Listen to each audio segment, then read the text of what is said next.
of killing Bruce Lee, daughter of FBI, who also my auntie, Thelma Wilburn in Southwest. Further, it goes on, they get paid, these officers, who are from Davis, Woodland, Sacramento, are prone with children, as well as the shooting that took place at USC that we know about. Further, these officers are prone or Newton Division are participating with the Birds organization. And their organization as choking businessmen, luring those people to attack. Just recently, Miss King got shot. Just recently, Martin Luther King Jr. III got shot. Mrs. X got shot. And I had to take certain things in my hands. Yeah, okay? Because of these people, there are more crimes being back and forth. People are being stored up. And further, excuse me. Thank you. Mr. Hayes. A comprehensive report on traffic collisions. I would hope, Chief, that you make suggestions to the Commission, City Council, and state legislatures about people who are evading police officers. These chases are very spectacular on TV. They're very nerve-wracking on TV. But something has to be done legislatively to make the punishment for evading police officers so severe no one will do it. Not simply punish them after and if they're apprehended, but some way to diminish these chases every week, daring, spectacular chases. There's no doubt the officers can tell you how much adrenaline goes through their system, how daring that is, how dangerous it is to be following somebody at 100 miles an hour. So if your report is made, please provide some recommendations to the Commission, which they can pass on to the City Councils and to the state legislature about doing something to suppress chases and people who are inclined to run from the police. These rabbits have to be apprehended. And we have an additional comment card. We have Michelle Bonner. Michael Bonner, I'm sorry. And for the record, please let the record reflect Commissioner Soboroff is now present. And sorry. About statistics? I want to talk about statistics. Is this statistics? Michael Hunt here. See all these tickets for nothing? All these tickets. I can't even work now because I got 51 tickets. City of Los Angeles should be ashamed of themselves. Should be really fucking ashamed of themselves. It's a goddamn shame. I can't even work. All you guys should be ashamed of yourself. 51 tickets on some bullshit. On wanting to work. Jobs. Jobs, jobs, jobs. 51 tickets for trying to work. 51 fucking tickets, man, for trying to work. Does that make any sense to the city of Los Angeles? Cost you guys $2,600 to write these tickets. I got so many tickets I can't even keep up with them. 51 fucking tickets, man. Okay, we're now on item number 3, the report of the Executive Director, Mr. Tiefenk. Good morning, Mr. President, members of the Commission. No report today. Item number 4, the report of the Inspector General, Mr. Bustamante. Good morning, Commissioners. No report for me as well. Thank you. Item number 5 consists of information items and filed items relative to noise variances and special event permits submitted for the period ending September 19, 2014. Item number 6, presentations. Do we have any presentations? None today. Thank you. Item number 7 is consent agenda items. These items are considered to be routine and non-controversial, upon which the board is provided with adequate information for approval without inquiry or discussion. Would a commissioner wish to pull an item as special for discussion, 7A through 7F? No, I'll move approval with thanks. And I want to point out specifically item number E, which I think is just, all of them are wonderful, but that's a great step forward. Do we have a second? Second. All in favor? Thank you. We're now on item number 8, regular agenda items. Would a commissioner wish to pull a special, any item 8B through 8F? I'd like to pull 8F, please. I move approval of items 8C, 8D, and 8E. Do we have a second? Second. All in favor? Aye. Thank you. We'll begin with item 8A. Verbal presentation and update from the Commanding Officer and Community Police Advisory Board representative regarding community-initiated problem-solving, crime strategies, and other programs and goals within the Hollenbeck area.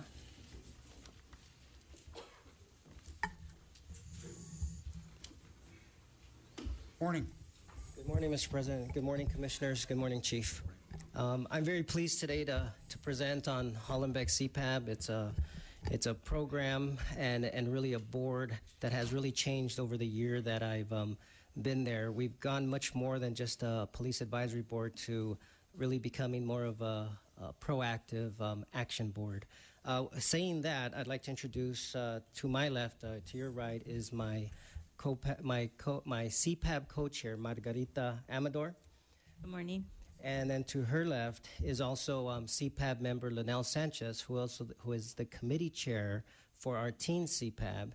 And then to my right is Magda, who's going to be running the PowerPoint presentation. Thank you. Well, Hollenbeck, just to give you a brief overview of Hollenbeck. Hollenbeck is 15.5 square miles, and our population is approximately 220,000. The 2010 census report did say that we were about 175, but I think it is valuable to mention that we are an immigrant community with a 90% Hispanic population. So the population is probably closer to 220,000, if not more. Hollenbeck is often defined by 3 major communities, which is El Sereno, Lincoln Heights, and Boyle Heights, but I think I would be remiss if I didn't mention the other communities that we have in there that include Herman, Montecito, University Hills, Ramona Gardens, Estrada, and Wyvenwood, which are all key players in our Hollenbeck community. Hollenbeck is divided into 7 areas where each has a senior lead officer, and we have 1 dedicated senior lead officer assigned to work the transient issues that are so prevalent in our community. Just a quick highlight in regards to our comp stats. Our overall park crime is down 2.2%. Our violent crime is up, unfortunately, 4.4%, and we are working in identifying some strategies for working with domestic violence that has upticked a little bit in our crime stats. One of the issues, or one of the strategies that we're working on, is the director of Peace Over Violence is now joining the Hollenbeck CPAB in order to make that connection with the community and bring more awareness to the domestic violence issue. Property crime is down 4%. Our community outreach, aside from CPAB, just overview, really is multifaceted. One of the programs that I'm very proud of is our Police Business Association that's comprised of business owners. And it really works more than just a booster group for Hollenbeck Division. It really is a booster group for the community because they provide financial assistance. They also give achievement awards to our youth in our community at $500 a piece that we do every year. I think it's a really unique model that not only do they assist Hollenbeck with non-budgetary items, but they're involved in the community and they're giving back to the community as well. We also have a robust police volunteer program with 50 volunteers that are active in our events like National Night Out, active in desk operations, and also translation duties that that assist our officers and the community. Our youth programs, I really want to highlight our youth programs. Our Hollenbeck PALS program is an amazing program, and I'm very proud, and I consider it, and I hope others consider it, a model for what a PALS program is. And we service about 1,000 at-risk youth per year with prevention and educational services that include sports, recreation, gang prevention, education, and leadership development. But one of the programs that I'm most impressed with is the Get It Straight program, which is a parenting class for the parents of these children who are at risk, so that we can bridge that gap and have case managers and counselors work with them to provide them tools to manage their children in a more proactive, positive way. Our cadet program is also one of the most robust in the city, and I like to think that it's one of the most distinguished. We have 313 cadets on our post. Last year when I provided this report, we had 144 cadets. So we've grown our cadet program, and that really goes to the commitment that we have to bringing youth to work side by side with community organizations and give them a positive path. We were the recipients of the last graduation of the Director's Distinguished Award, and that's something that I'm very proud of, and that's something that my staff, my officers, and CPAB is also very proud of. This program, I know you're very familiar with it, but for us, it really has become part of Hollenbeck and the fabric of Hollenbeck to make sure that we're working and integrating the youth within the systems of Hollenbeck, which include volunteerism within the stations at all levels that are obviously safe. And the community just loves them when they come out to the events, and they make such a presence. Now, I'm going to turn this part over to my co-chair, Margarita Amador, and she's going to really talk about the mission and really how Hollenbeck CPAB is moving forward. Good morning, Commissioners and Chief. Again, my name is Margarita Amador, and I'm just going to talk about our goals as a Community Police Advisory Board. So in 2013, we gathered as a CPAB to establish the goals that we felt were important in the community of Hollenbeck, and those goals were to address the issue of increasing our membership with CPAB, as well as creating beautification projects, and also building our Teen CPAB, and addressing the Neighborhood Watch program. We have since last year increased our membership to 19 active members, and we have 6 pending applications at this time. We've also selected committee chairs. Again, Captain mentioned that we went from being a community advisory board to a community action board, where we all will roll up our sleeves and do some work. And I think it's a general consensus that that's what we're doing now. We've also hosted 3 community projects within the division, where we address the areas that the senior lead officer has identified as an eyesore in the community, and we've had 3 successful events. And also we continuously partner with various agencies and our council office whenever they're having beautification projects in the neighborhood. So we're there to support those efforts as well. This year we will be hosting a Neighborhood Watch training, and our committee chair is responsible for trying to encourage other members in the neighborhood to come to the training and establish Neighborhood Watch training, and hopefully increase our Neighborhood Watch groups. At this time, we currently have 8 very active Neighborhood Watch groups. One of them, very well known, is the Resurrection Group, led by Father Moreta at Resurrection. We've also taken a very strong stance. The Police Advisory Board voted in 2013 to really oppose any new ABC requests that come into the division. As you know, our division is very saturated with ABC licenses. Last year alone, we had 246 licenses, but I'm happy to report that as of today, we're down to 226, which is amazing.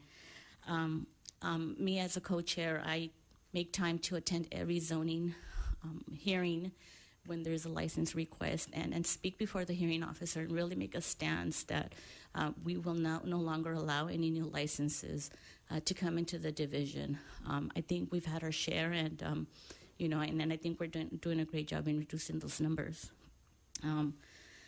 Along with everything else that we do, we continue to be responsible as a community advisory board to put together our annual national night out event.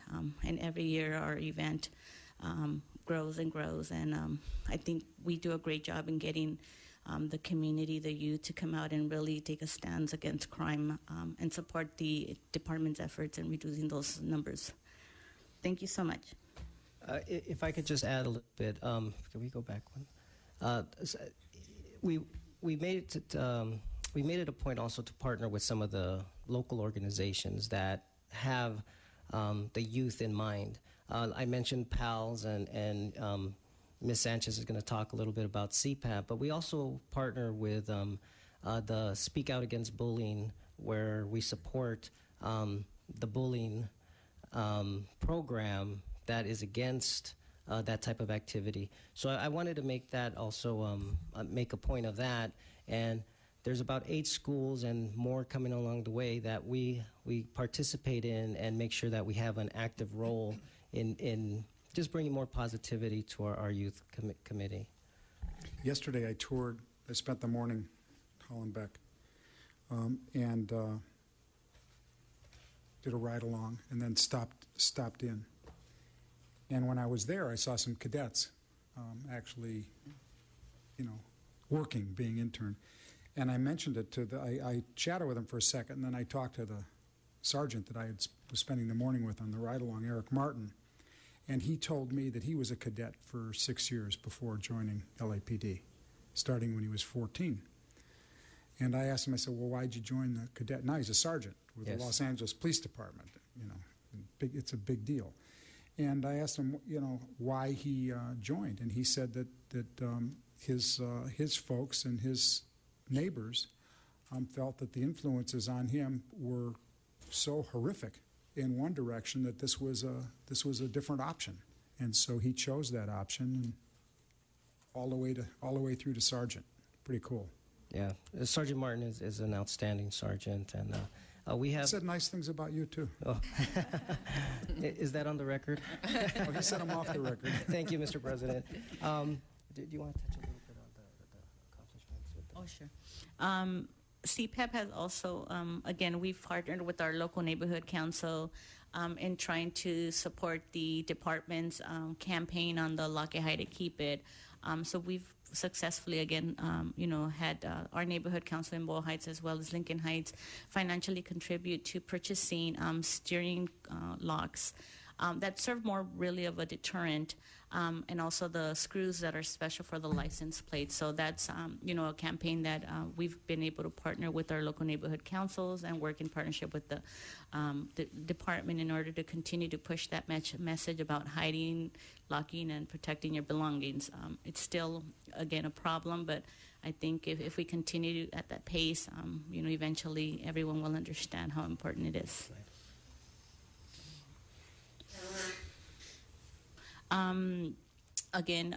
We will continue to work on our goals of creating community beautification projects, recruiting new CPAP members, establishing and working with our current teen CPAP, and reducing our ABC licenses. Those will be ongoing goals for 2014, 2015. It's so important what you do, and you do a great job. Thank you. And I'd like to introduce Ms. Lynelle Sanchez, who's the committee chair for Teen CPAP, who will give a briefing on the Teen CPAP efforts. Morning, Commissioners and Chief. I'm very pleased to be here. I'm excited. This is actually my first time, so I'm excited to be here. Teen CPAB's been very exciting. Some challenges along the way. We started recruiting in March. We've been working, we've already made contacts with all of the high schools, meeting with principals. The captain has made some personal visits of the high schools. So really one of our goals is to continue to do outreach and involve more youth about this Teen CPAB, and having them understand what Teen CPAB really is. So we're doing ongoing networking with several nonprofits, community organizations to let them know that Teen CPAB is really distinct from the very affluent cadet program at our division. And definitely what's important for us is to maintain that communication with not only internally but also externally, again, with the community. What we're doing is assuring that we're aligned with the mission, vision, and purpose of Hollenbach by empowering our youth to focus on and become educated on the efforts of reducing crime, exemplifying strong community engagement, and providing solutions to the issues affecting our youth. We have been doing, just to mention some of the kids that are involved, they come from very diverse backgrounds. They're not necessarily driven towards careers in law enforcement, but we do have kids that are involved in business. Some of them want to be a CIA agent. They're definitely heavily community oriented. So one of my goals is to, again, really emphasize what civic engagement really is, teach them about advocacy, and more than anything, teaching the youth to take initiative and understanding their voice as young leaders. And some of our goals to be accomplished within next year is definitely doubling our membership. We'll continue to do classroom presentations. We've had some good results with the classroom presentations, some really good feedback from the kids. And another way to really expand on what Teen CPAB really is to introduce it to the roll call and kind of do some drop-bys during roll call. We want to educate our officers. They all know what the cadet program is, but we need to let them know what Teen CPAB is, and of course continued marketing. So those are our efforts. Tell me, there's a relatively new Boys and Girls Club close by. Do you have any, can you recruit out of there, or do you have cross interaction with that Boys and Girls Club? It's beautiful. We went by yesterday. Yeah, Mr. President, as a matter of fact, we have 3 Boys and Girls Clubs that are within Hollenbach. One is in Lincoln Heights, which is the Lincoln Heights Boys and Girls Club, and then we also have the Variety Boys and Girls Club, which is the one that you're referring to. And then we have the Salesian Boys and Girls Club.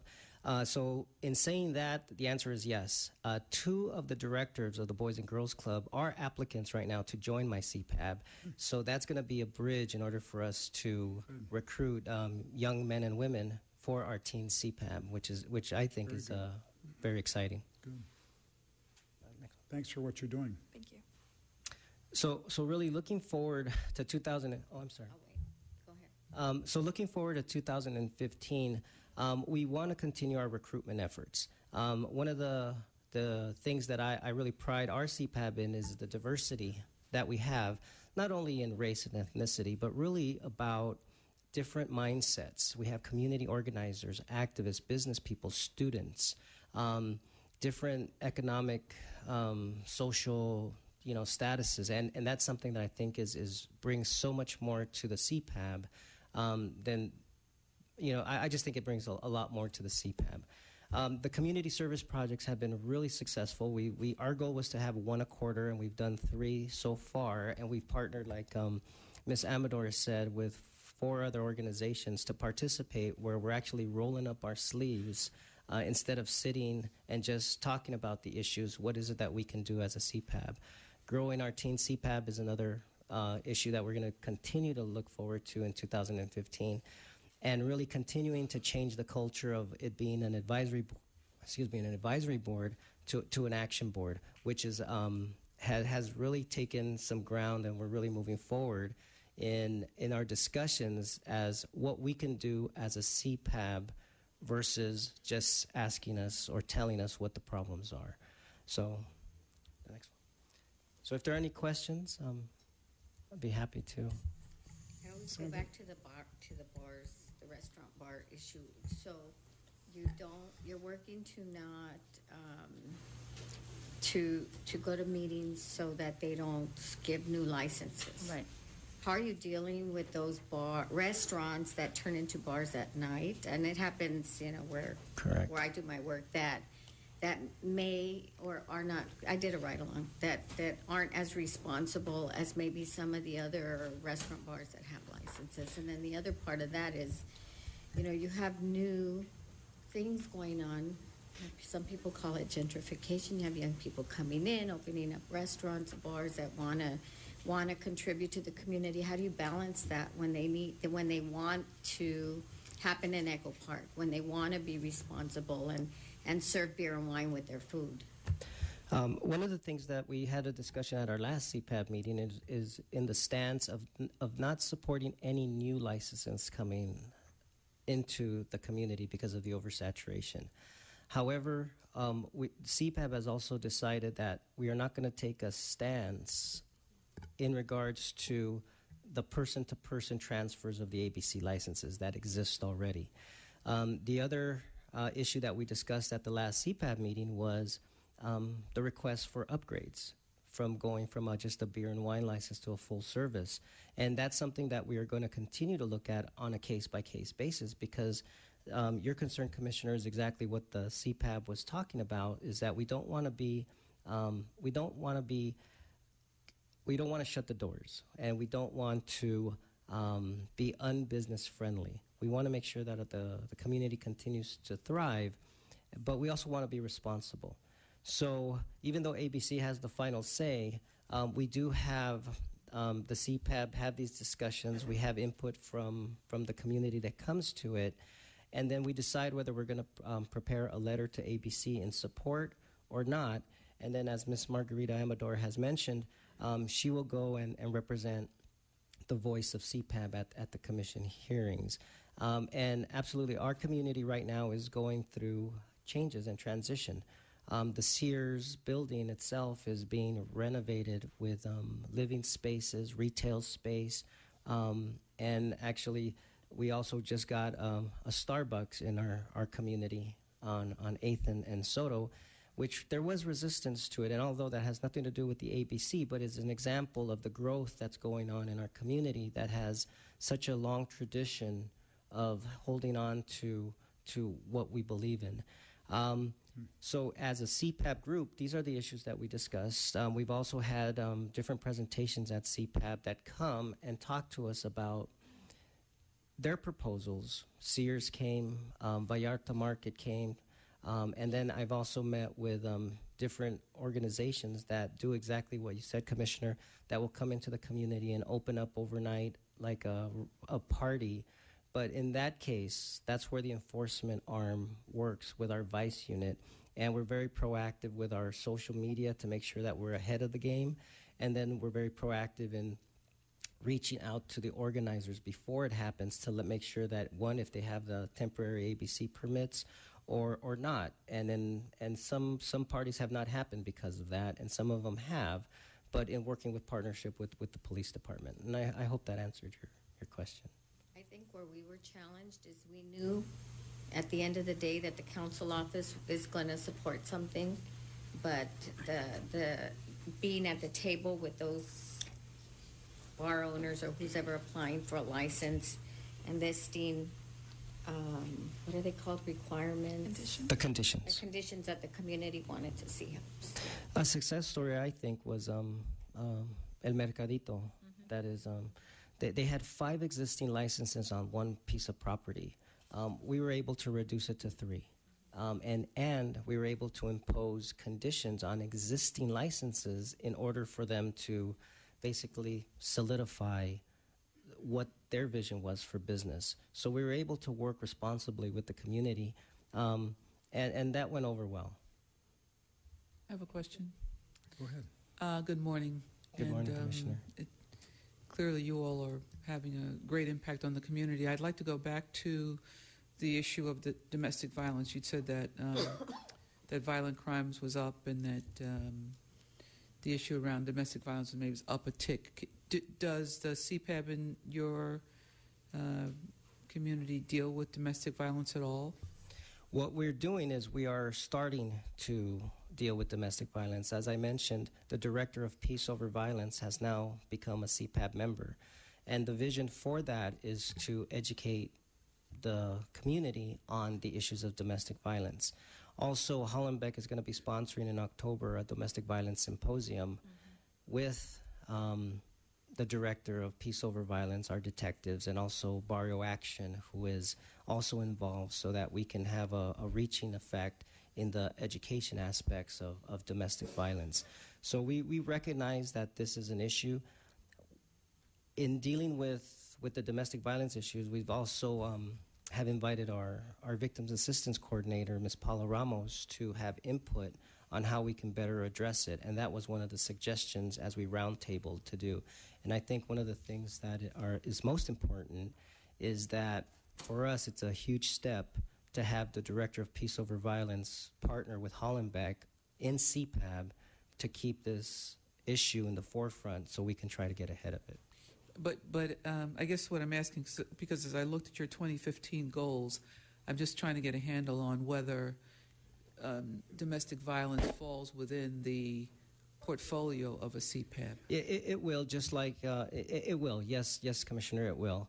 In addition to the main goals, we also have the different sub-goals, objectives, yeah. the sub-goals, and one of them is also continuing the neighborhood watch, the crime reduction, domestic violence, and so that will be part of the agenda. Great. Thank you very much. Any other questions? We do have 4 public comment cards. Okay. I have one other question.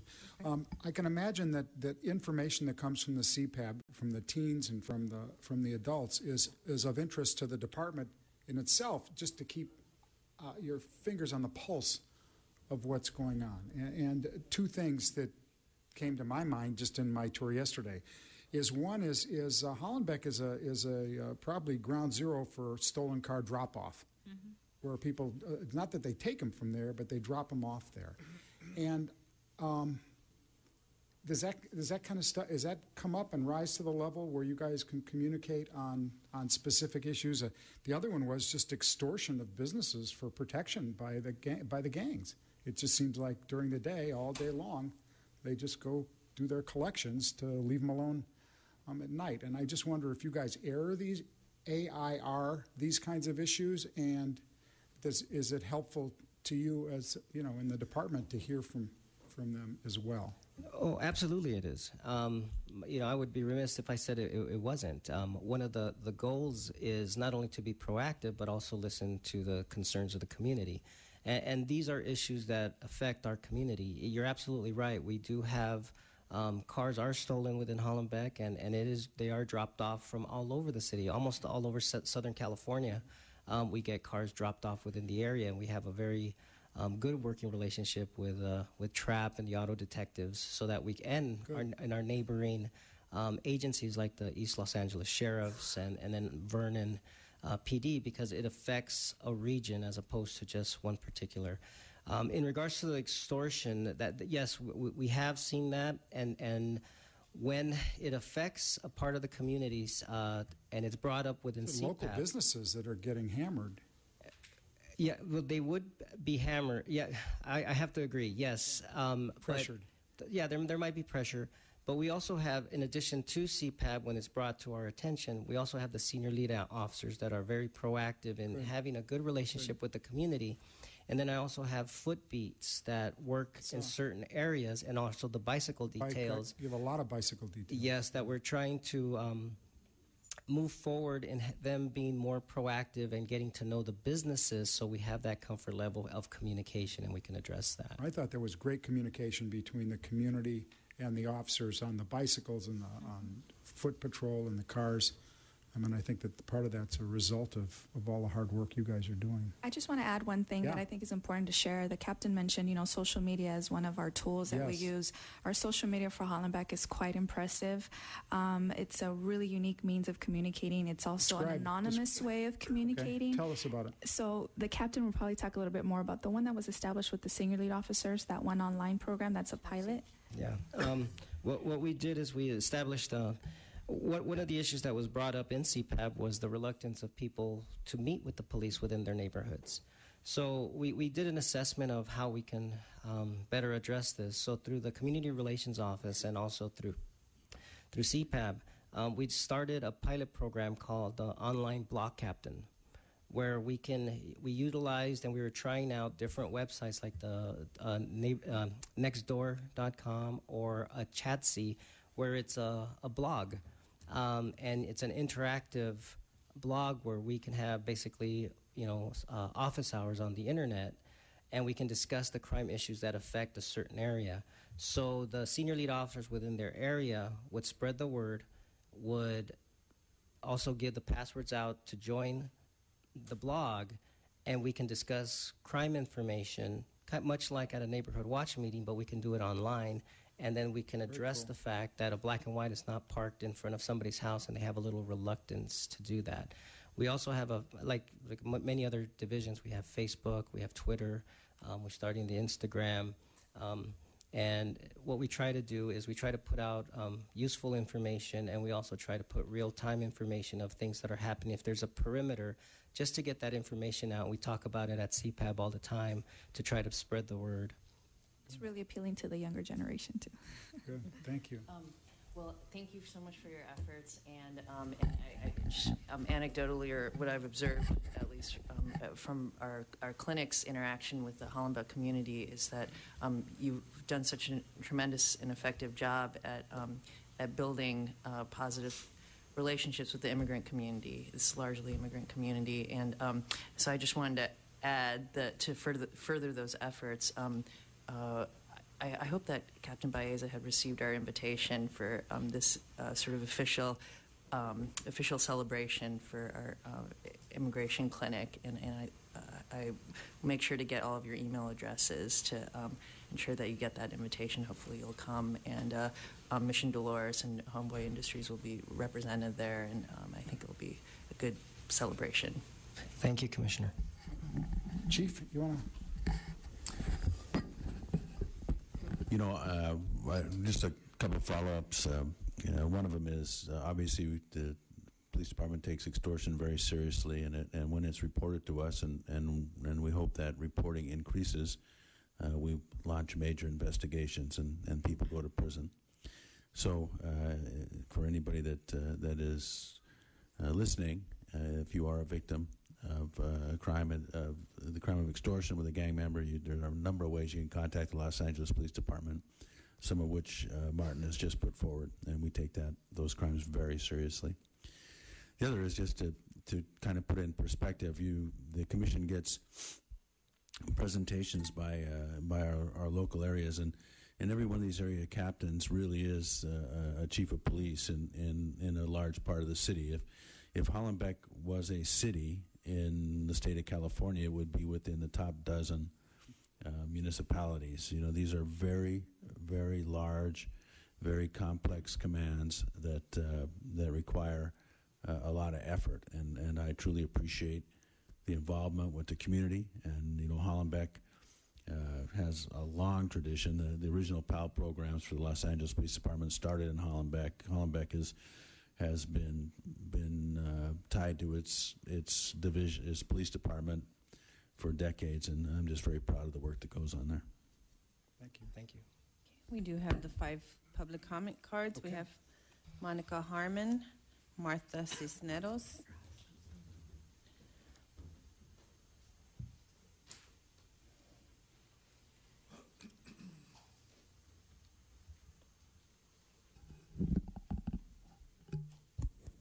welcome. Good morning, everyone. It's really sad. I've been active in Boyle Heights since high school, and I'm not going to say the year, and, doing so many things with so many captains. But they had, a lot of divisions had very, very successful national night outs. But Hollenbeck in particular, aside from our Pacific division, had over 800 people at a peace march. It would have been nice to see all these camera crews out there and that on the front page of LA Times or Daily News or whatever. It's like 10 people. Again next year. 10 people will protest and they'll all be here like they are. And I'm sure the guy in the red will be on TV, but not all this positive thing. I'm very, very proud of the Speak Out Against Bullying and all the thousands of students we've been to in Boyle Heights. It's a great opportunity to recruit for cadets and pals, because victims of bullying have low confidence, low self-esteem, and these are the programs that I look to help raise that. We have hosted breakfasts for the cadets, school supply giveaways. We do our best to show appreciation. These are the kids that are making the positive choices, so we need to support them and let them know. We're going to have a Halloween event.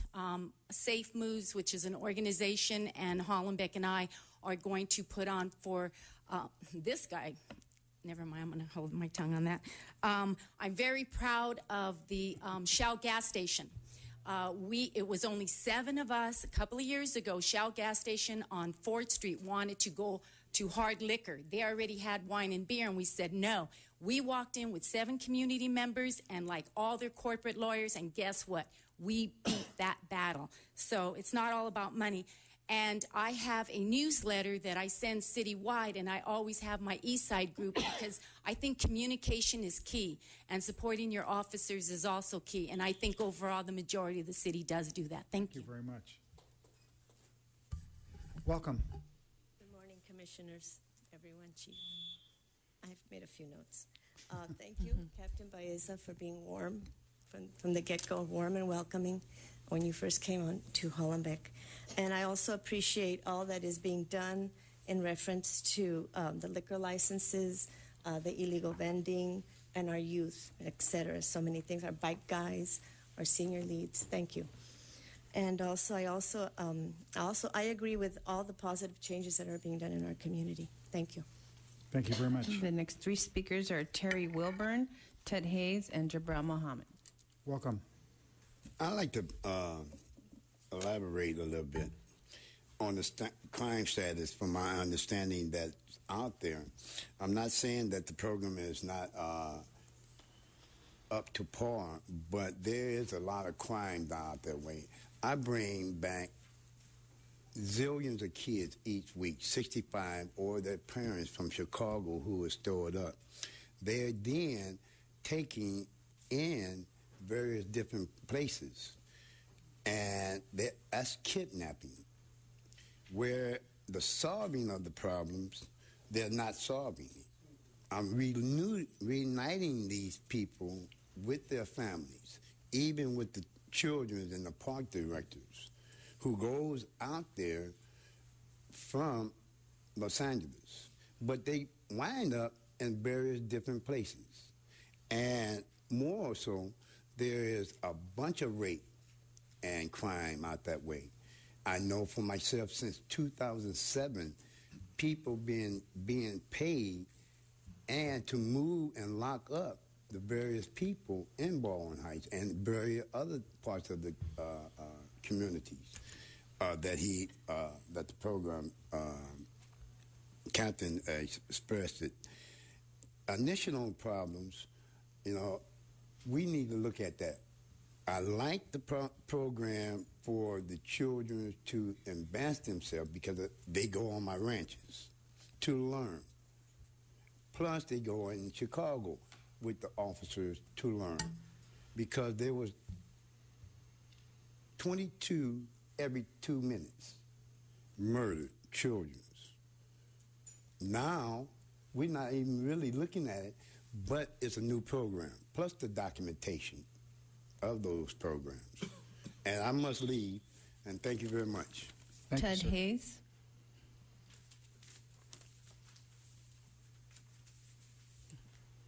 Morning, Mr. Hayes. Morning. An inquiry. Are Ramona Gardens in Hollenbeck? I think you know where I'm going with this. Some people exert what they call the territorial prerogative. This is our community. We don't want interlopers. We don't want invaders. We don't want anything other than our kind. Now, black people as individuals have been suffering from being attacked by Latinos. Hawaiian Gardens, now Ramona Gardens. Now, I know a lot more about the attitude and things like that that take place as far as response of the black community to these sort of themes, but it's an ongoing event. Anywhere you go where you find immigrants coming into the black community, and they do come there by the thousands, It's peaceful. There's no resentment. None at all. It's not because black people are passive. That's besides the question. The damage we do to one another in some instances is very dynamic. But somehow in jails, in communities, Latinos, gangsters perhaps, I have no idea. But I'd like to know whether or not we can dispatch perhaps a Latino colleague of ours to go to Hollenbeck Division and get an update on the fire. Now, we don't want to fan the flames any more than anyone else, but we have to know what's happening because it seems to be going one way, only one way. And what the attitudes are, I'm not quite acquainted. There may be some sociologists who can explain this, but somehow it has to be curbed because eventually there will be a clash. And I hope you recognize that's something that none of us can handle. Thank you. Thank you, sir. Jabril Mohammed. Morning. Good morning, Commissioners, Chief. This is Jabril Mohammed for Bismillah, the Justice Movement.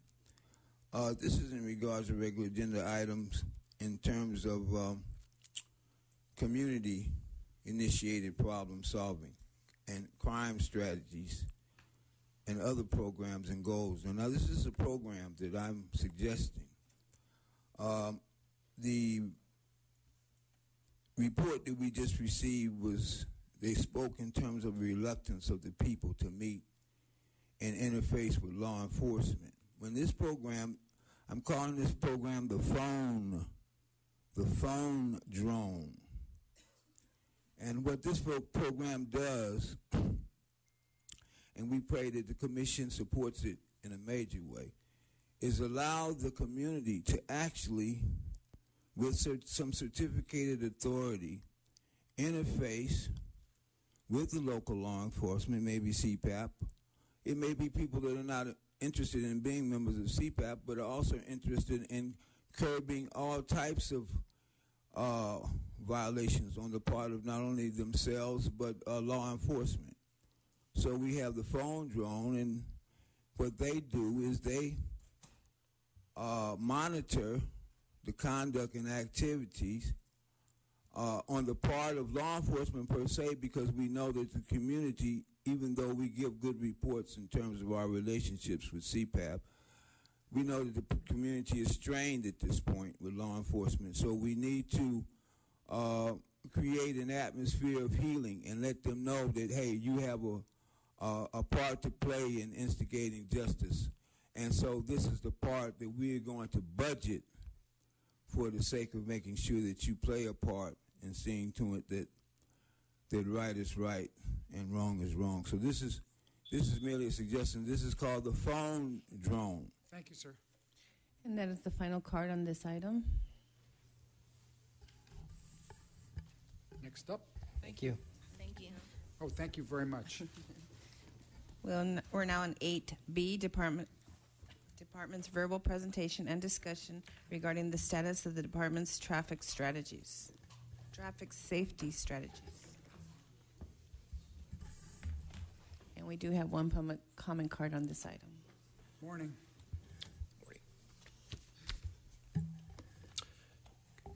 Morning, Mr. President, Commissioners, Chief, Mr. T. Fink, Mr. Bustamante. Just give us a moment while we set this thing up.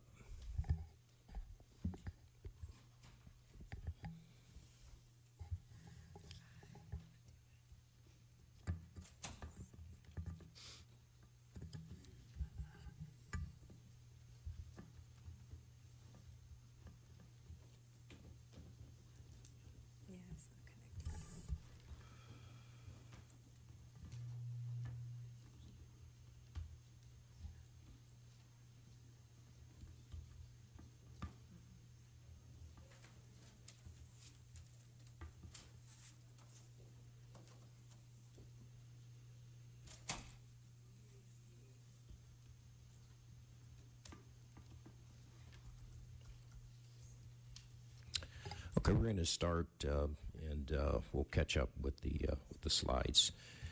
Once again, good morning. I'm Commander Mike Williams, Counterterrorism and Special Operations Bureau.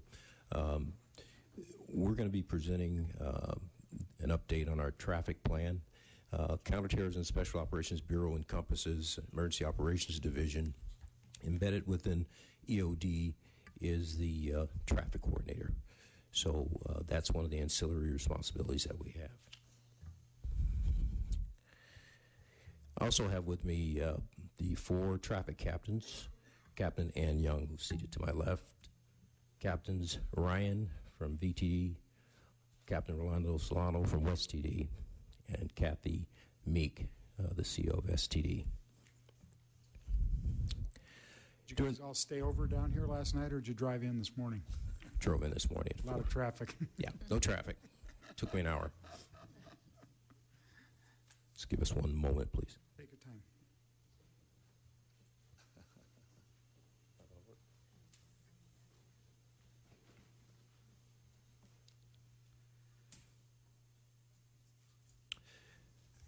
All right.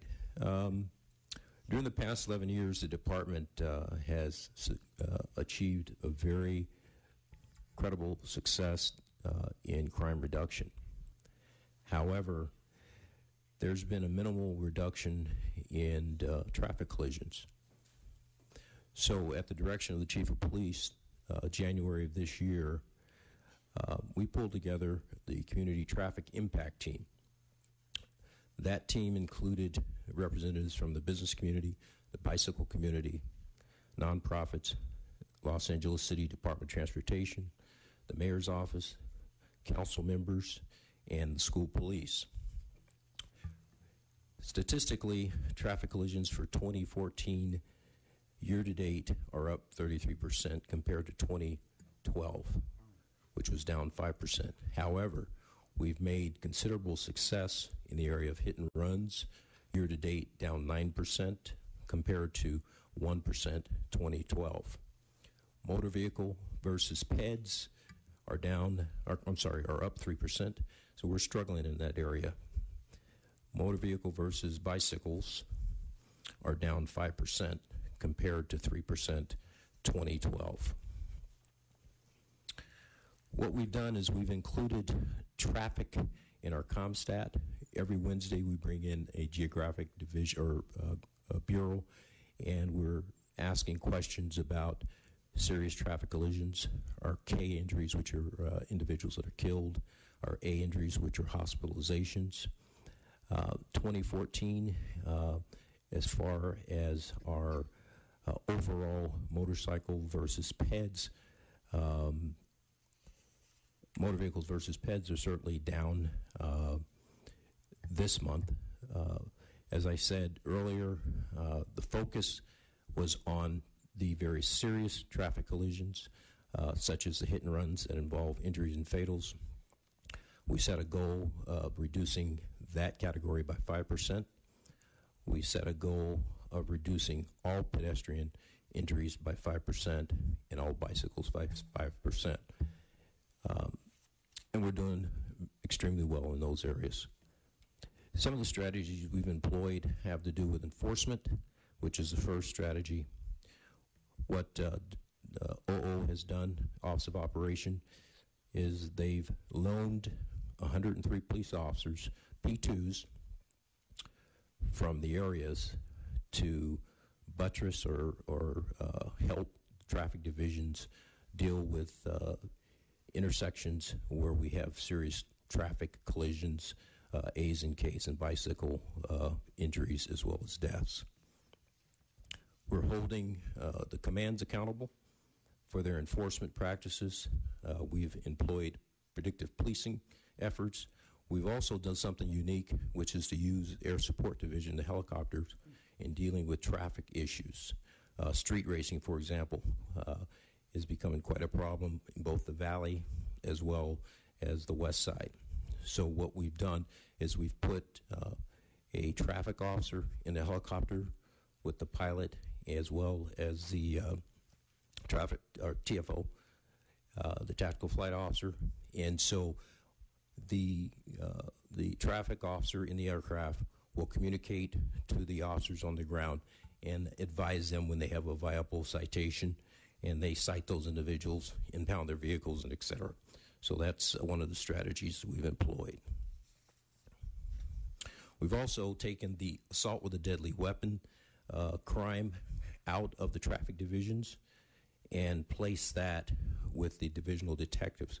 The reason we did that is most of those ADWs involving vehicles are related to domestic violence, where, for example, a significant other, a husband and wife, have a dispute.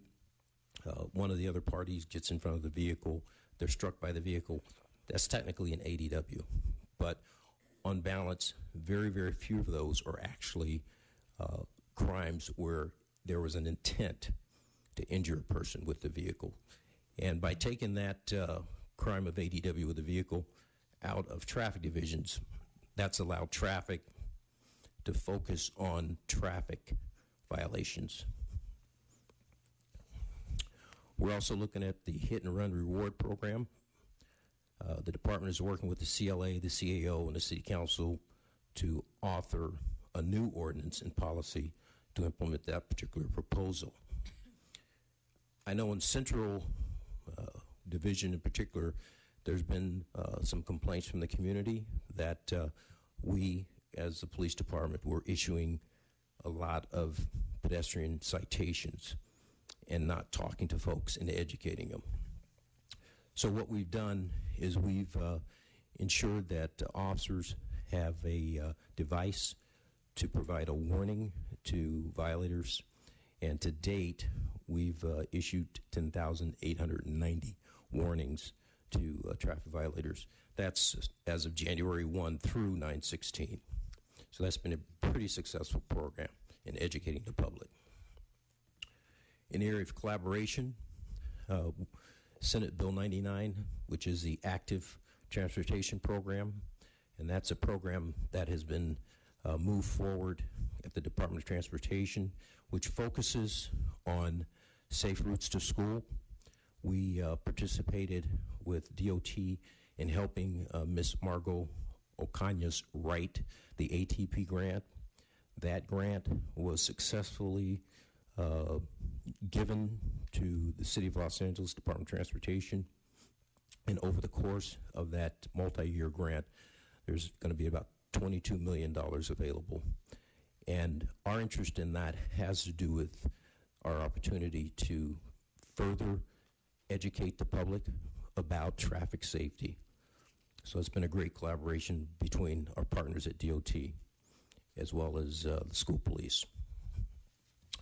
Engineering strategies, I thought it was interesting that Hollenbeck commanding officer was up here, Martin Baeza.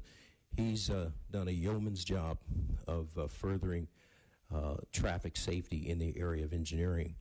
For example, he and his command partnered with the council member to develop a engineering solution to the traffic collision issues at Soto and Olympic. They applied for a grant with the help of the council's office, and they received that grant of about $1 million.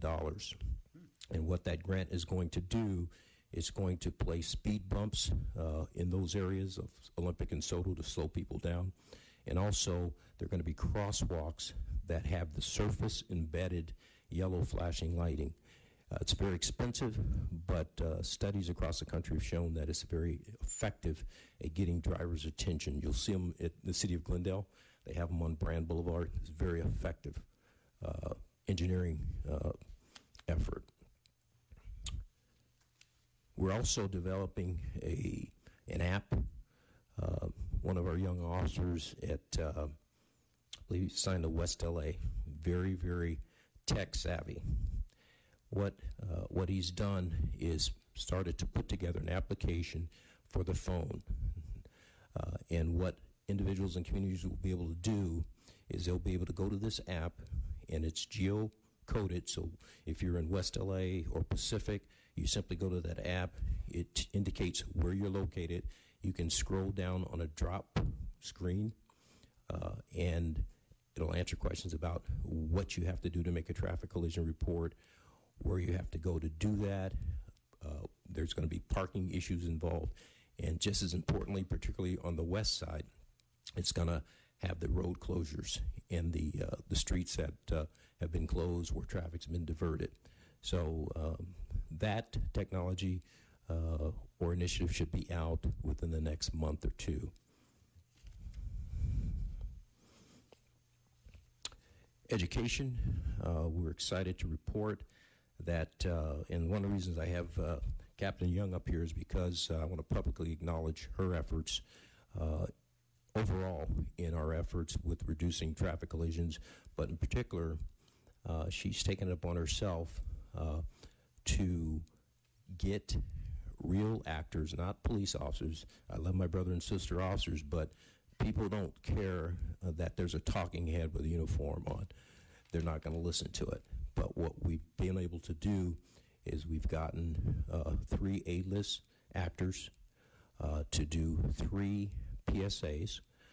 It's going to be focused on pedestrian safety, bicycles, and hit and run. It was a long, long road to do this, but Captain Young and Anne-Marie Johnson persevered and got that done.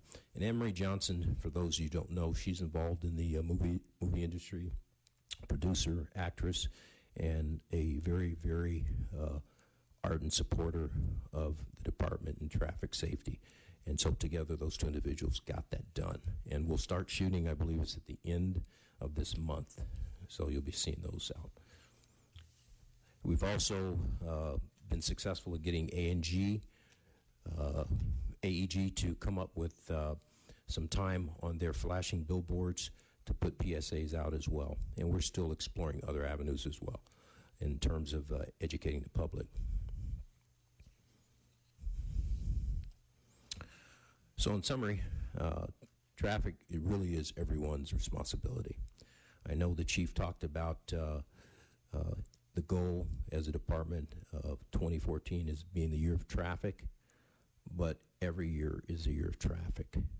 Whether you're working patrol, traffic, detectives, specialized units, community relations, or the youth programs. Thank you.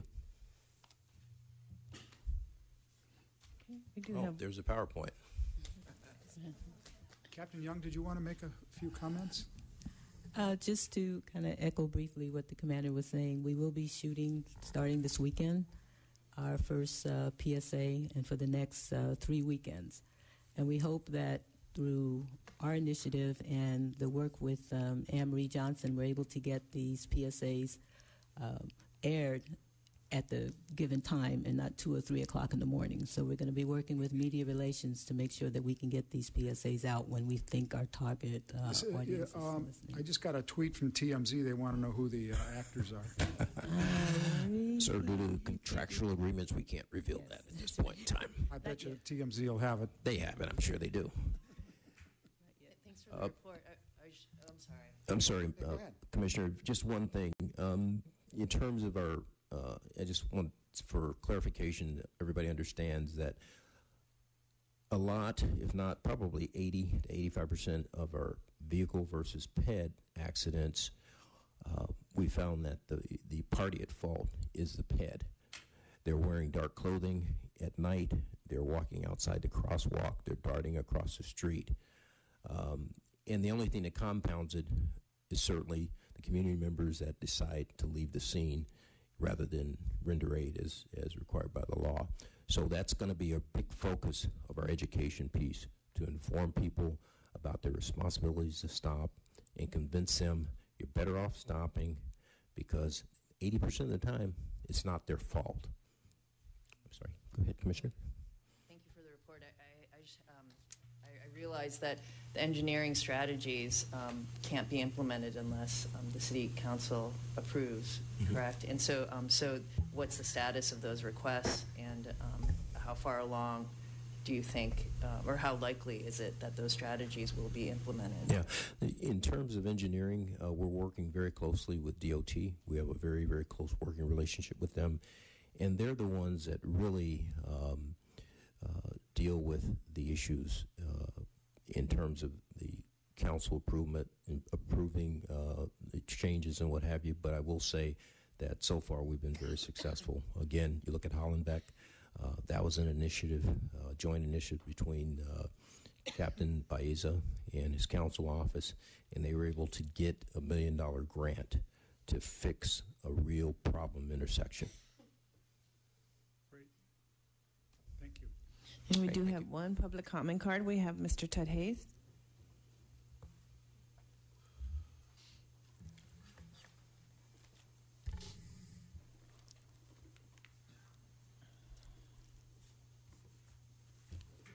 Thank you, Mike.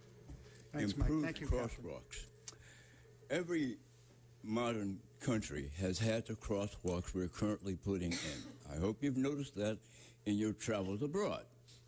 So what we're doing is simply catching up with everyone else to recognize we have all these stripes on a crosswalk. Now, I've noticed some of the crosswalks have what I call a limit line. We eliminated the limit line, and it was a vehicle code violation if you went across it. I don't know. Is it still in the vehicle code? Because we took it away. But what the most important thing is, the state legislature has told bicyclists, you can take the entire lane. No more on the side, no more between the parked cars or the curb. You can take the entire lane. Now, I was pleased to hear that the number of accidents with bicyclists has reduced from last year, but I would project that with the new rules that the bicycler can become thoroughly aware of, that they can take the entire lane, there are going to be accidents. Now, the bicyclists might be dead right. That's the problem with tangling with an automobile. You can't win when you're on a bicycle. Now, finally, I've noticed that the bicycle stores have put brakes on the bicycles.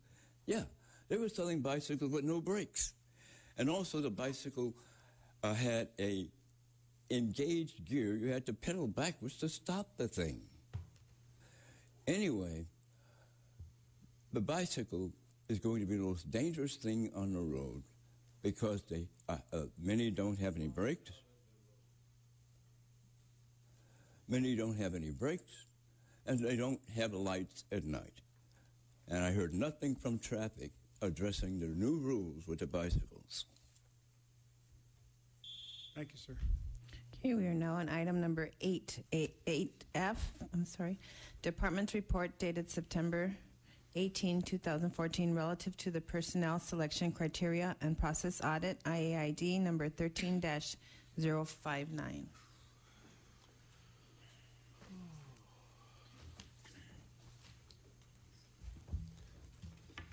Good morning. Police Morning. Performance Auditor Jeffrey Phillips with Internal Audits Inspection Division. Commissioners, before you have the personnel selection criteria and process audit. Let me introduce my Assistant Officer in Charge, Sergeant Cindy Chow. Commissioners, this audit had come before you previously, maybe a couple of months ago, wherein we went ahead and discussed the audit objectives. However, when we got to the last page, table number 7, there was a request by the Commission to provide more description with respect to that table. And so, therefore, the audit report was not approved at that time, and we're bringing it before you once again. So if I can draw your attention to that particular table, table number 7, it is, we've gone ahead and just put in some more information. And so if we look over to the column, starting on the column on the left, with the number of interview boards, there's interview boards that were conducted that were 2-member, 3-member, and 4-member boards. And you'll see there was 46 that were 2-member boards, 19 3-member, and 5 4-member boards. And as you move to the right, there was really 2 breakdowns. One with respect to gender, and where you see where there were all males and females with respect to the boards. And as you continue moving to the right is the breakdown by ethnicity. Again, by the board member numbers, and include the Caucasian, Hispanic, Black, and Asians, and with the respective totals. If that concludes my presentation, if you have any questions, I'm more than happy to.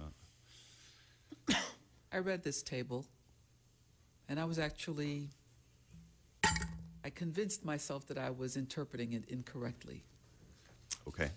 So can you, specifically as it relates to ethnicity of the interview panel, does this say that no matter what configuration, whether 2, 3, or 4-member composition, that there were no blacks who interviewed?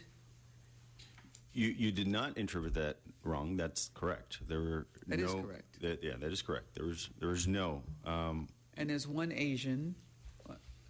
Of every permutation, there was one Asian.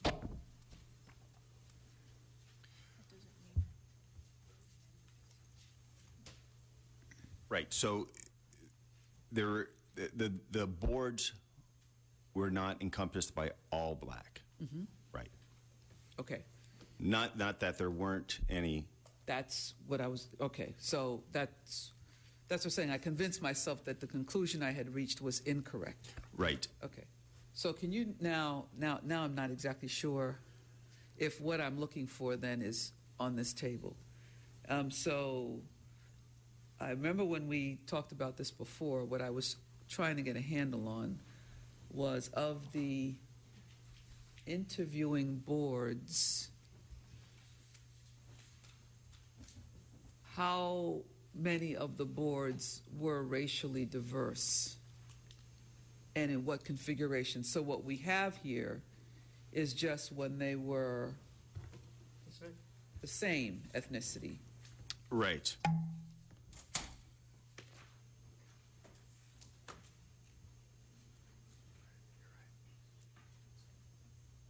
Missing is Mhm. column for mixed. Right. And what those mixtures were.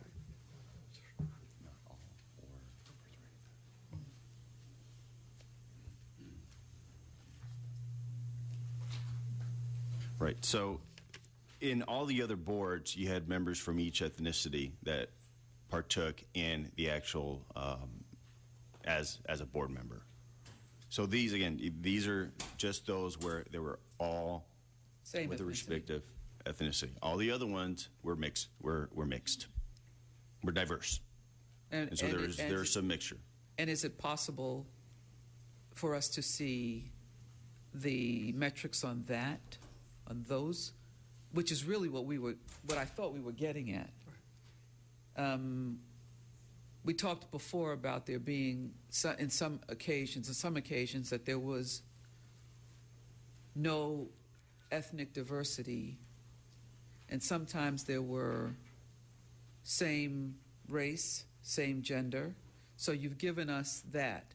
Right. What we haven't gotten is the other configurations of the, for example, 2 members.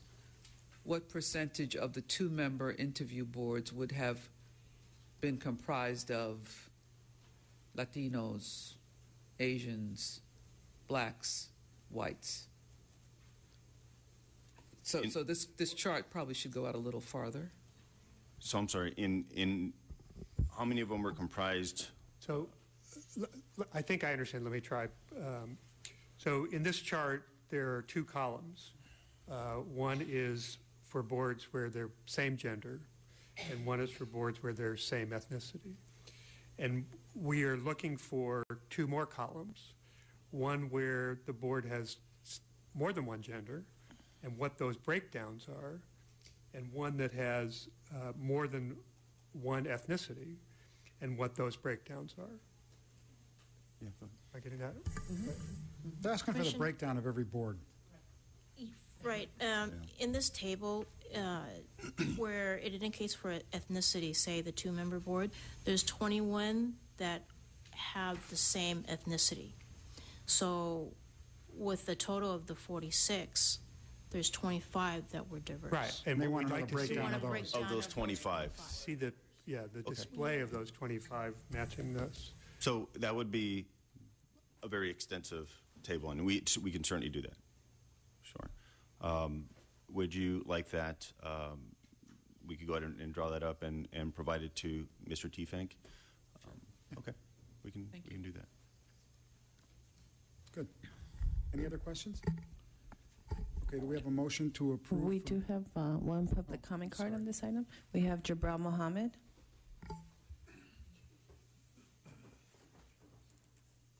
Again, good morning, Commissioners, Chief. You know, what struck me in regards to what I read was personnel selection. And so I'm saying that these are the people that's going to be employed by the department. And so this is Jabril Muhammad for Bismillah, the Justice Movement. We were more interested in how can we as the public, since, again, the relationship between the department and the people are so strained, and has a great deal to do with the conduct of the officers and how they're interfacing with the community. How can we as a community review the mental as it pertains to the times that we're in, the mental stability and status of the people? I'm really not concerned about the gender, this point, or ethnicity, the mindset, how do we have a demographic for that? You know, are they stable enough to do the job? Have they been properly examined so that we know that they're trustworthy enough not to go out and be a risk? Okay, so these are the things I'm amiss because I don't have that information before me. But here again, Mr. Phillips, I'm asking, and I'm pretty much sure that that's information that I'm asking isn't among the information. I don't mind being wrong. I don't want to be right, but anyway, the point being, we need the mental disposition of the people that we are paying our taxes to employ. Thank you. And that is the last comment card on this item.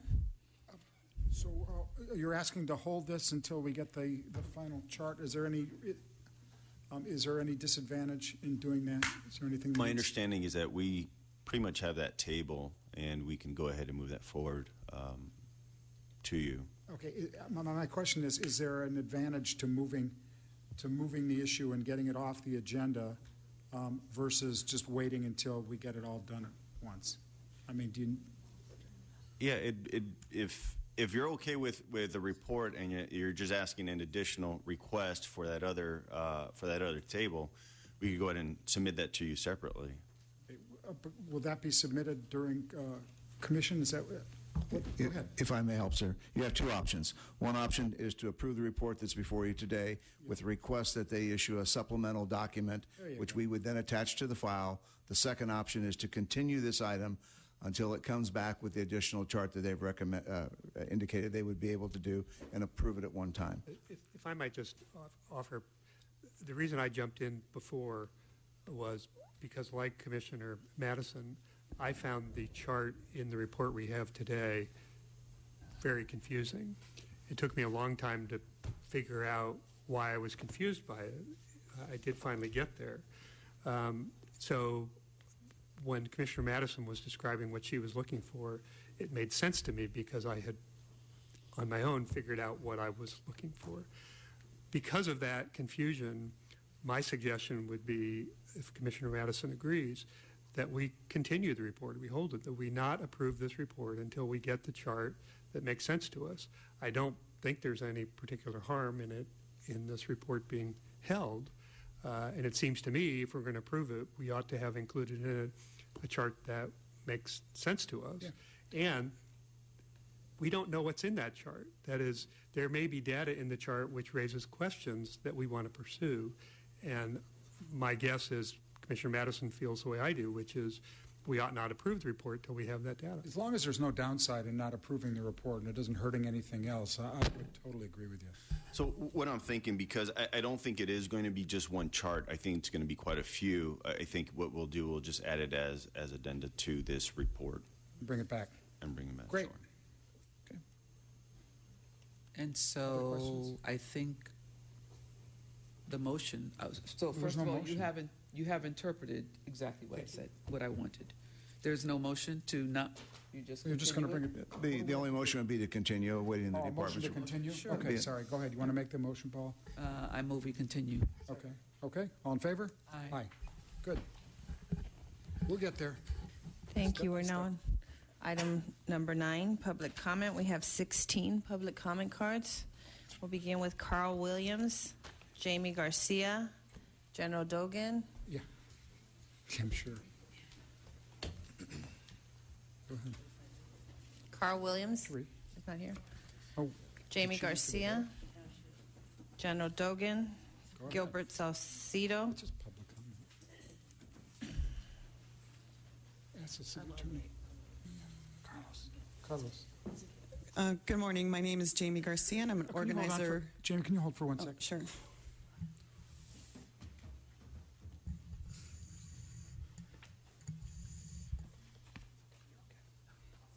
Okay, I'm sorry. Go ahead. We'll start over.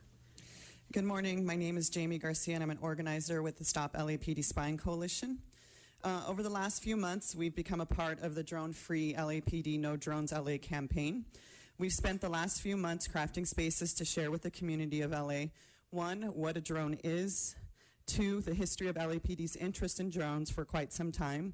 I believe we all can recall the earlier trip this year to Israel's Big Data Conference and LAPD's great interest in the Hovermass drone. 3, sharing our concerns about drones, and lastly, asking and engaging in conversation about the impact of drones in our community. As a community member, I find it alarming that the transfer of the drones has already occurred from federal custody to the LAPD. Mayor Garcetti claimed he would seek community input before any policy was crafted, and it seems that he's reneging on his statement to the public. LAPD has the drones and is crafting policies. I also find it very disturbing that the commission is now taking up the work of the mayor by attempting to control the public conversation. Who controls the city, the police or the people? The mayor is obviously sending a very clear message to us. The way that we see it, though, is that LAPD is too biased of an entity to hold democratically run public hearings or to handle the community outreach. LAPD's long vested interest in drones disqualifies it from engaging in these activities. We demand that the drones be returned or destroyed. We demand that you relinquish control of the public hearings to the community. And lastly, there needs to be a thorough investigation on the militarized intelligence gathering and surveillance apparatus of LAPD. General Dogan. Welcome, sir. General Dogon from LA Can. Concerning Assembly Bill 1325 and LAPD attempting to gain the right to use drones, I am here today to speak out against LAPD gaining that right. Historically, we have shown, LAPD has shown us that everything that they say they're not going to do is what they end up doing. Folks remember back in the early 80s, they had the battle ram, which was official a military vehicle that LAPD had. They said that they was only going to be smashing dope houses. Wrong answer. They end up smashing every house on the block, right? You can't believe what they say they're going to do because they never do what they say they're going to do. That's why there's no more battle ram. And then flat out, Chief Beck, we can't trust him. He has accountability issues. He has straight out lied to this commission. He have withheld information, and he have also just displayed selective discipline on officers that commit the same offense. And then Saltman said himself, he's not here right now, but he said himself that he's still waiting for paperwork that he has LAPD and Chief Beck 2 years for. They still haven't gave it to him. So now they want us to play the paper game all over again and have this community forum. You just had issues with reports right here today where you can't even get simple diagrams right. So you want to do whole community forums now where you're going to report back on what the people say. Well, we don't trust you and we don't believe. I wouldn't trust Chief Beck to interview a dead community resident, nevertheless somebody that's alive, because we already know that the history and what they're doing. And we demand this day that hearing and those forums be put in the hands of the people. The people are supposed to be conducting those interviews, not you. You got a trust issue. Many tens of organizations, and we have been following this issue of the drones since the LAPD acquired them from Seattle. We were told that there would be public hearings. The mayor assured us that we would have an opportunity for community input before they release them to the LAPD. We now hear that it's been done. The Inspector General has them instead of the federal agency. I think that's a breach of the trust of the community, and as we were promised that we would get an opportunity for public input before they did that. Mayor Garcetti has refused to meet with us on this. Like I said, we represent a cross-section of the community, and if there is really an interest in public input, it would begin by meeting with organizations like us that are grassroots organizations in the streets. We're meeting with hundreds of people each week, taking petitions and surveys, and we know what the people are saying in the street. 80% of the people we have talked to, and we talked to over 1,000 people. We've gathered over 1,000 signatures thus far. 80% of the people we've talked to are opposing to having drones being used for surveillance in our streets. And this has not been taken into account. Now the LAPD, the commission, is now in the process or getting ready to prepare policies and protocols for the use of these drones. So the use of the drones is a foregone conclusion, apparently, and it's just a matter of how they're going to use them.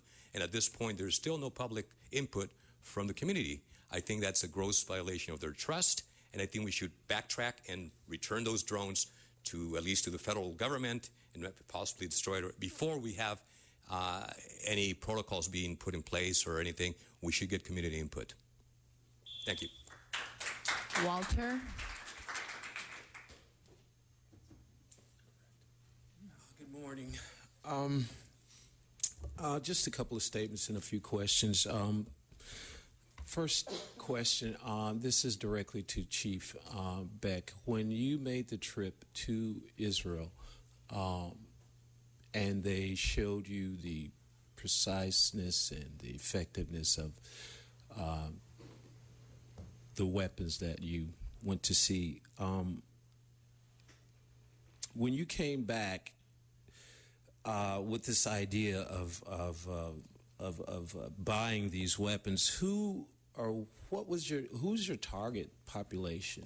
I mean, where are you planning on using these things? I don't see LA being a test ground for weapons, because that's what it will become if you bring these things here and put them into use. So I really want to ask this commission to listen to what we have to say, and that you put the power back into the power of the people. Put the power back into the hands of the people. We make decisions. We should be making these decisions, not police officers. Thank you. Mike Aguilar.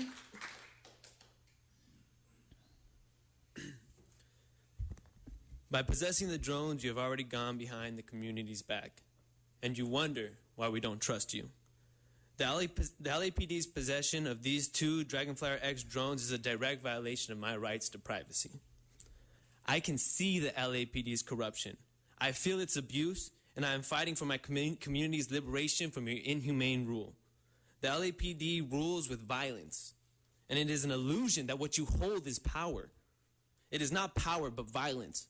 Now what you see here, people standing up, doing their research, having discussions, organizing with love, and thinking about this issue critically of the impact it will have on our community.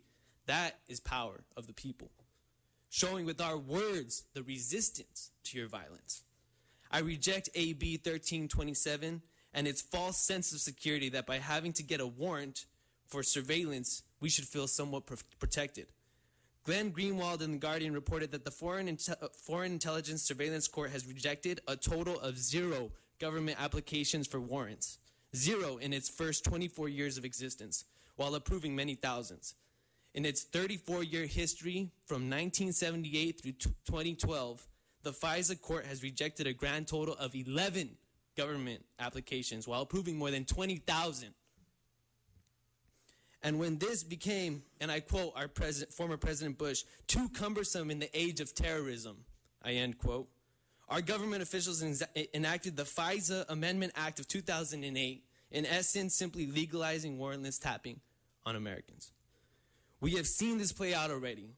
You got the same whack playbook, and we see right through this. Relinquish control of the public hearings to the community, and say no to these drones and stop bringing the war home to occupy our communities. Terry Dietrich, followed by Cookie, Partansky, Amber, and Hamid Khan. Good morning. My name is Jerry Dietrich, and I'm deeply concerned and reject the bias and tainted process by which LAPD is controlling the public input in the use of these drones.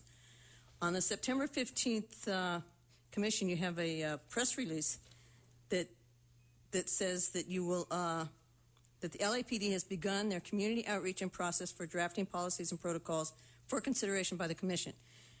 What I think you're saying is that LAPD will create policies and protocols for drone use that this commission will consider in 6 months. I would like the community to assist the LAPD in creation of these processes, like the mayor promised at his press conference where he announced his support for Assembly Bill 1327. I'm asking this commission to act now to see that the LAPD does indeed seek community input, creating policies and protocols for the use of LAPD drones. It's great that you guys are having this thing in 6 months, but it's like you're letting the LAPD decide what should be done, and then you guys are all talking about what should be done. And I want you to just say, hey, have the community with the LAPD make these protocols that you guys can analyze. Thank you. Cookie, Partansky, Amber, and Hamid Khan. Good morning. How you guys doing? Everybody good? Yeah?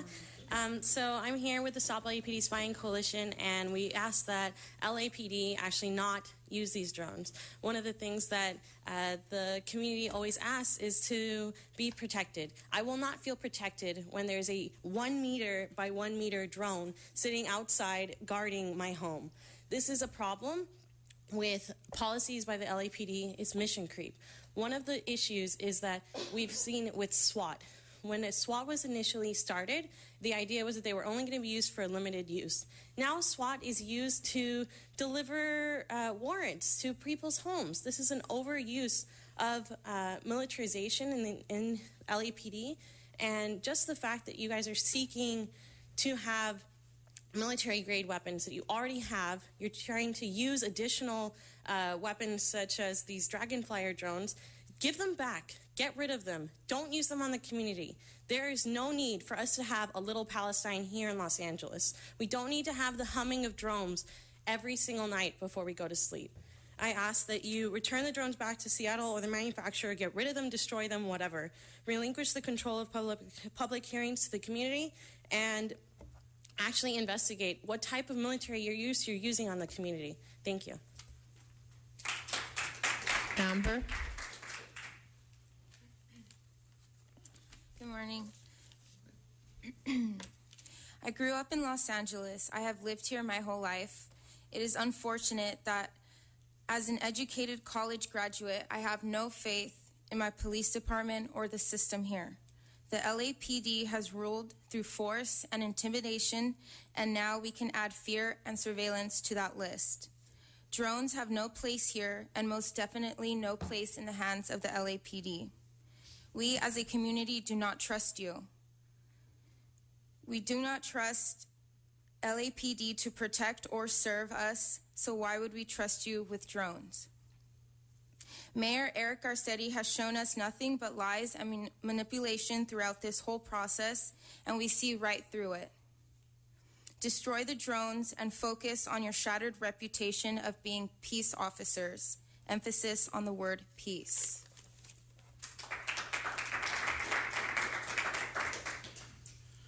Good morning. My name is Hamid Khan with the Stop LAPD Spying Coalition and the Drone-Free LAPD No Drones LA campaign. What we are hearing today from Angelenos is a deep concern about this tainted and biased process of community input. We are rejecting this process because, in essence, what has happened is that rather than a truly community input and people's hearings, it's becoming a show and tell. And that is absolutely wrong. It's a violation and a gross violation of the public trust because, in essence, we are controlling, suppressing, and sidelining the demand of the people to have truly and transparent hearings. We fail to understand that by passing this control to the Inspector General, what purpose does it serve? I mean, why was that transfer taking place? So in essence, LAPD has control of these drones. These are institutionally a part of the LAPD. Secondly, to state that LAPD is going to hold community hearings is then what you're saying is that LAPD is going to speak to the people rather than listen to the people, from the people. And this is not what was promised. You are on record, Commissioner Soboroff, Chief Beck is on record saying that we will seek community input. But if this is the kind of facade that we're going to build, then, there is no trust. This is not real community input. This is a fundamental violation of civic engagement. This is a fundamental violation of what people have to say. And we're out there doing petitions. We want to know what kind of qualitative and quantitative analysis they're going to do, what kind of surveys are taking place, what kind of petition is taking place, what kind of town halls are going to say. And then from a neutral party of a federal law enforcement agency, you've taken the possession and given that possession to an interested party.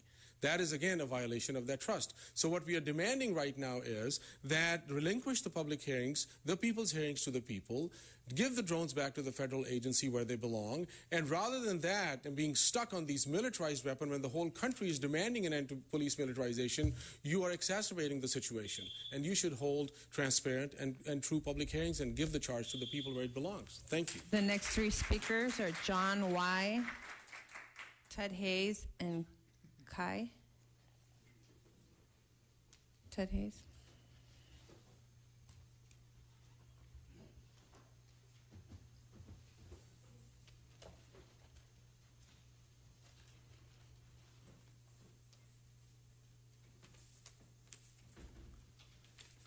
I want to preface my view of being against drones for the LAPD with the comment I made from the floor, get the cars off the street. Of course, I realize no one's going to get the cars off the street, that they're here.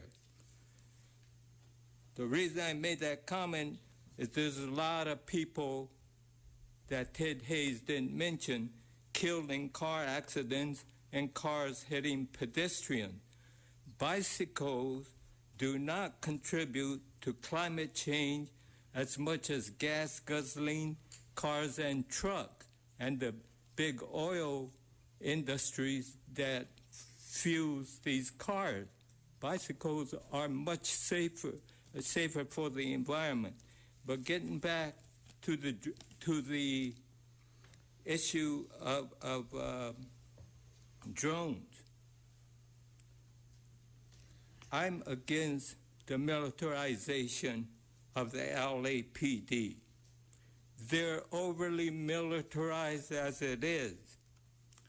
On September 2nd, a report, shoot to kill, homicide, resulting from law enforcement use from within LA County, 2000 to 2014, which found 595 deaths were caused by law enforcement use of force during that period. That's too much militarization. Statistics in the report are from law enforcement agencies themselves. No drones for LAPD. Stop the militarization of LAPD. We need a fundamentally new, humane approach to policing, not militarization. Ted Hayes, followed by Suzette Shaw, Jabril Mohammed, and Mr. Juarez. Sheriff Sherman Block said of me that he told his officers, unless you bring him in with a smoking gun, I don't want him in my jail. Now, he said that because I was locked up, and I said, we have a right to vote while we're in jail. And only inmates have a right to vote while they're in jail. Block was so disturbed about that, he said, get this guy out of here. Now, LAPD takes a different tack. They said, we'll take him in our jails, but he will not get out alive. That means that we will put him in solitary confinement. No, they don't call it that. They call it segregation, a very loaded term. And they don't feed me. And because I have a problem with age and various other things, that might lead to my death. But why was that? Because I said they did not post Penal Code Section 851.5, which is every constitutional right a person who is arrested has. Didn't post it. But it's a misdemeanor for the police not to post it. It's a crime, but it wasn't posted. So all I want to know now is, when was I in jail? Where was I housed while I was in jail? I've been pursuing this for 9 months now. I went to Metropolitan Detention. They said, we don't have the answer. I went to records. They said, we don't have the answer. I went to the DA, the city attorney up on Temple Street. They said, we have to talk to our attorneys about giving you this information about when you were in jail and where you were housed. So how long do you think I'm going to put up with this? Okay. When shall I become dynamic and say, no longer will I simply make a request that people say we will not respond to?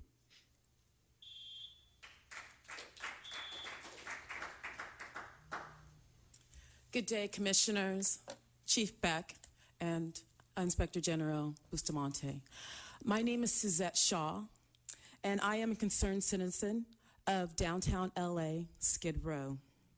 Although I appreciate a safe community, I do not, however, support increasing militarization tactics. I am deeply concerned by the perceived way LAPD is controlling public input of the use of drones by LAPD. Militarization in this country is becoming an increasing issue. The use of drones would potentially be another means of enhancing an already increasing militarization of targeted demographics within our populations, thus African Americans, where there appears to be a bias in the policing of this particular population. Listen, as far as I know, we are not a dictatorship nor a third world country yet. I request that you find more humane means to work within the communities of our city. Ladies and gentlemen, I say no to the use of drones. I support a drone-free zone. Thank you for your time. Jabral Mohammed.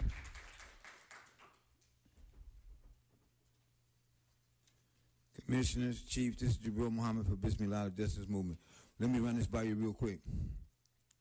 No state shall make or enforce any law which shall abridge the privileges or immunities of citizens of the United States, nor shall any state deprive any person of life, liberty, or property without due process of law, nor deny to any person within its jurisdiction the equal protection of laws. So we ponder that, okay? And when we ponder that, we say, you know, the immunities, you know, you're enforcing laws which abridge the privileges, you know, so we're breaking the law, you know, with this militarization business. And primarily because the people are anti this business, this militarization. And we at Bismillah, we're with the people. But we're also with justice in a major way. And unless the people can make a sincere input in regards to it, then there will be no justice. This is a great issue, though. It's a great issue here where we can show the world that here the community is interfacing with the constabulary in regards to the issue, and they've come to terms with resolving it in favor of justice, in favor of life, liberty, the pursuit of happiness of the citizens in which it serves. And we see that citizens are discontent, and we monitor the citizens and say, look, you want somebody looking down your throat, or you want this to happen and that to happen, This is why we're talking about the phone drone, because it allows the people to participate in observation. It allows the people to instigate transparency. So, let's look at this through the Constitution, Chief. And the final comment card is from Mr. Juarez.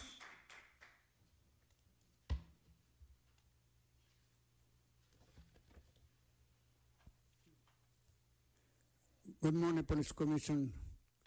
Commissioner, do me a favor. Wake up, Police Commission. Police Commission. Oh, wake up. I've been waiting for justice for 26 years. 3 times police brutality on me. I got a complaint to police, border patrol, and sheriff. Why they don't do me a favor? Leave the homeless alone, because one of my nicknames is Mr. Homeless. Stop sending the police officer cold-blooded killer to chasing the homeless, because their lives are very, very sad. And that is too sad to me. So when are going to get justice? I've been waiting for justice for 26 years.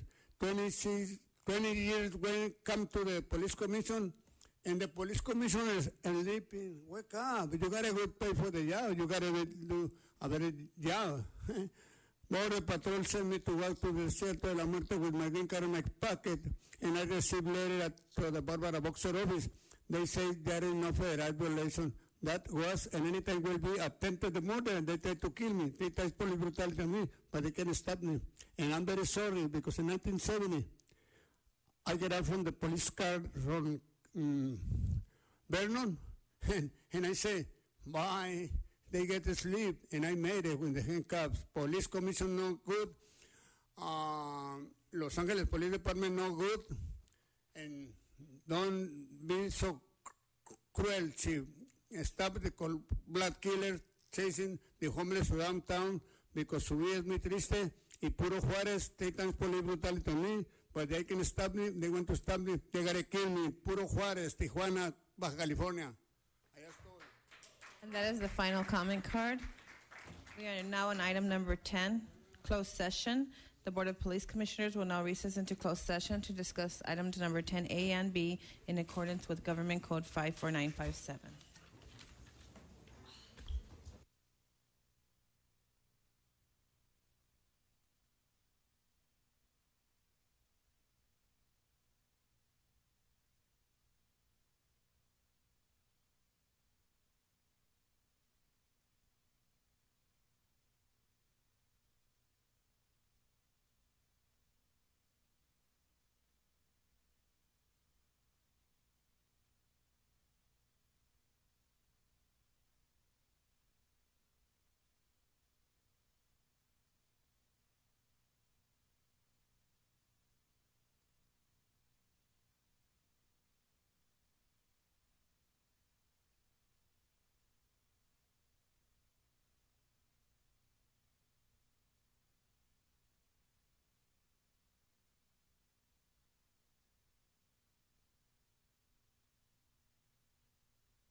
We've never had a traffic accident like this before, where a teenager has decided to run from the police and been struck by a motor vehicle.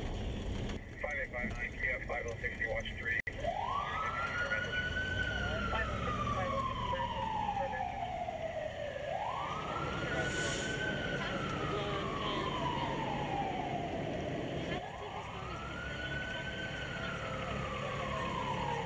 Curfew laws restrict the right of juveniles to be outdoors or in the public places after 10 p.m. until sunrise the next day. Such laws aim to establish a safer community and to better protect people from becoming victims of crimes or becoming involved in a crime. Most people don't agree with our curfew laws and would rather run the risk of being picked up by the police and ticketed for violation of curfew. However, they are more likely to run into the many real dangers that face us every time we go out at night. We have found that kids out so late are normally caught up in violence, traffic accidents, and when we up to no good.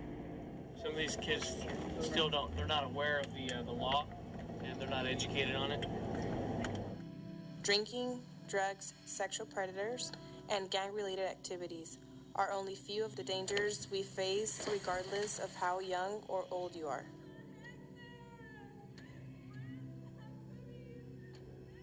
If you are under the age of 18, this law applies to you. What happens if you are caught? You will be taken to the station where the ticket is written out to you, and your parent or guardian are called to pick you up. If your parent cannot pick you up, you will be placed into a protective custody or sent to a juvenile facility. Guardian at something like an event such as Thrill Beach. The guardian is not just someone appointed to by the parents. A guardian is someone appointed by the courts. You can legally stay out late if you are participating in a religious, educational, or political activity, accompanied by a parent or guardian, going to or from their place of employment, responding to some type of emergency, returning home from school, cultural, or recreation activity. And that's our message, is not only enforcing the curfew violation, but also educating them that they need to stay home and stay safe. The curfew laws are not just here to protect us, they're here to protect the safety of everyone in our community.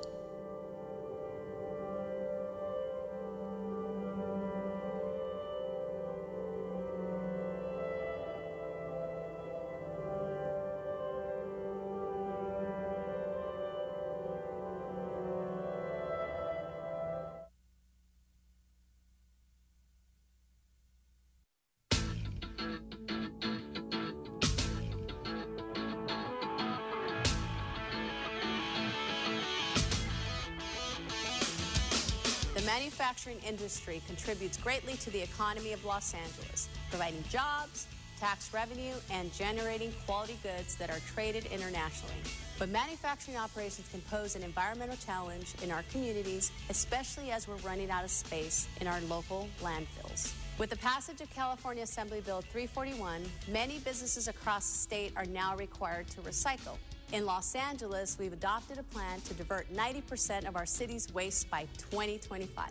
We want our manufacturers to stay ahead of the curve. So the City of Los Angeles, in partnership with California's Department of Resources, Recycling and Recovery, is reaching out to businesses to provide incentives and support through a program called the Recycling Market Development Zone Program, RMDZ.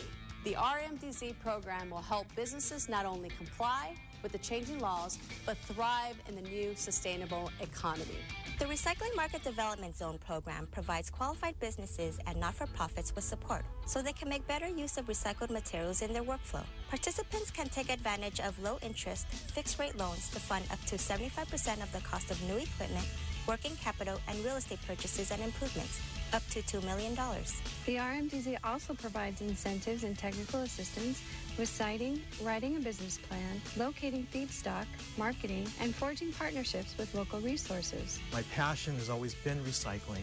We start with plastic bottles, then evolved into textile recycling, and now we do carpet recycling.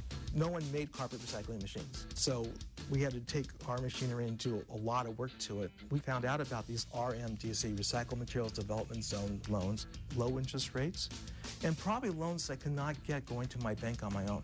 The RMDZ, they want recycling companies to survive. They recognize the need for me to clean up my website, make it a world-class website, so I could go out all over the world, because that's where the markets are. So you're not just getting a loan officer, you're getting a member of your board of directors. Peerless Materials Company, we take reclaimed materials and make them into wiping cloth. After moving from a smaller facility to a much larger facility, we needed an infusion of capital, and RMDZ helped us do that, along with helping us acquire some equipment. The process was fairly simple. They were really wanting us to get the loan. The rate was favorable. Terms are good.